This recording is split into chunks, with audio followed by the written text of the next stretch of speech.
یا گایز سلام دوستان عزیز، این عزیز دست ما خوش آمدن به یک ویدیو دیگه ما. دوستان عزیز این ویدیو از این قرار است که ما یک جای به چکر تفریح میریم و گفتم من یک ولاگم بگیرم که هم ویدیو بگیرم و هم شما ببینین اون جایی که ما میریم.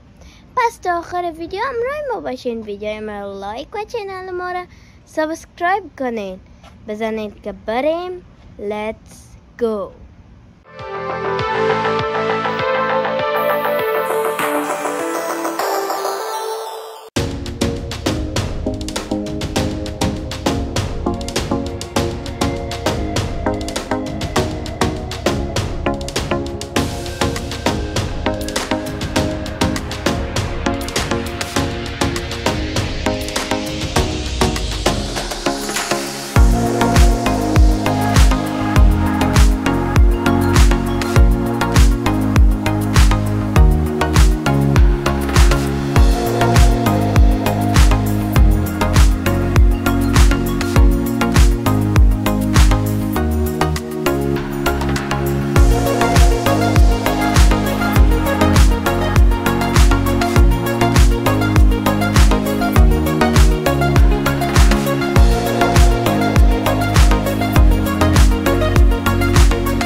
اینجا چند ساعت است که رسیدیم، کبابم جیل کردیم، کباب گرفتیم، دستی خام گرفتیم، ماندیم و دومم ما همراه چای اینجا شیشتیم و اینجا اتو ویوی مقبول داره. یک دفعه اگه ایره نشان نتم خدا نمی بخشم.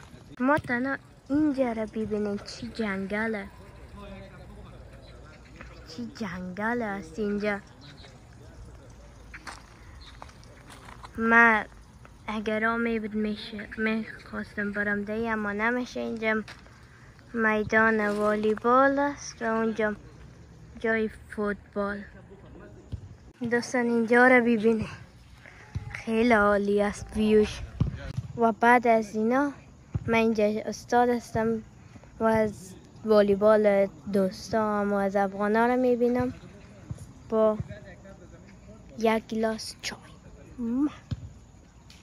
دیگه هوا چای که نباشه نمیشه.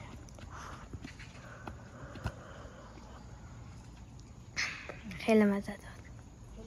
دیگه ویدیو رو براتون نشان میدم. دوستان عزیز همه تا که میبینین کباب جور کردن است. می دقیقه همراه کلگی کباب جور میشه اینجا و کباب هم خیلی مزه دار میآید. حالا یک تفت میتیم نو.